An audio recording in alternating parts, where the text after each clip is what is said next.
চট্টগ্রামের ফৌজদারহাটে বঙ্গোপসাগরের তীরে গড়ে তোলা সবুজ ও জলাশয় বেষ্টিত ডিসি পার্কে চতুর্থবারের মতো শুরু হচ্ছে ফুল উৎসব।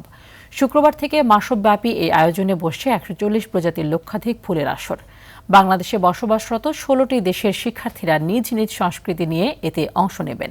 চট্টগ্রাম থেকে সাইফুল মাহমুদের পাঠানো তথ্য ও চিত্রে আরও জানাচ্ছেন লিওন আজাদ।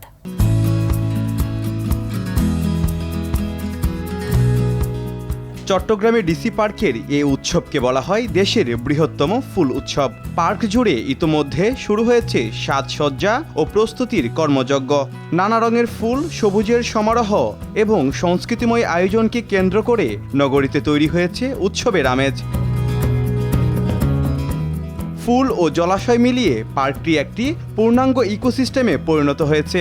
উৎসব ঘিরে বসবে বাংলার ঐতিহ্যবাহী পিঠা, হস্তশিল্প এবং স্থানীয় খাবার সমৃদ্ধ গ্রামীণ মেলা। বিশেষ আকর্ষণ হিসেবে থাকবে মাসব্যাপী সাংস্কৃতিক আয়োজন, ভায়োলিন শো এবং কাওয়ালি সন্ধ্যা।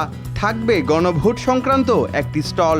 উৎসব না হওয়ার আগে এখানে কিন্তু অনেক সুন্দর করে সাজানো হয়েছে। আশা করি প্রতি বছরের মতো এই বছর অনেক জমজমাট হবে। আমরা কুমিল্লা থেকে আসছি, এই যে ফুল উৎসবে অনেক সুন্দর একাকার সবকিছু মিলে। এবার ২০ লাখের বেশি দর্শনার্থীর সমাগম হবে বলে আশা আয়োজকদের। ১৪০ প্রজাতির ফুল নিয়ে লক্ষাধিক ফুলের সমারোহে আমাদের এই ফুল উৎসব অনুষ্ঠিত হবে। আমাদের বিভিন্ন ইভেন্ট থাকবে, এর মধ্যে রয়েছে গ্রামীণ মেলা, বই উৎসব, ঘুড়ি উৎসব, পিঠা উৎসব। আমরা আশা করছি সারা বাংলাদেশের ফুলপ্রেমী যারা আছেন, ফুলপ্রেমী মানুষ এখানে আসবেন, বাচ্চাদের এখানে নিয়ে আসুন, ফুলের সাথে, প্রকৃতির সাথে পরিচয় করিয়ে দিন, তাহলে মানুষের মনটাও ফুলের মতো পবিত্র হয়ে উঠবে। সবুজের বুক জুড়ে ছড়িয়ে পড়েছে ফুলের সুবাস।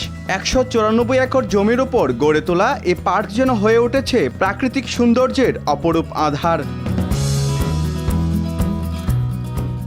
Leone Azad, RTV।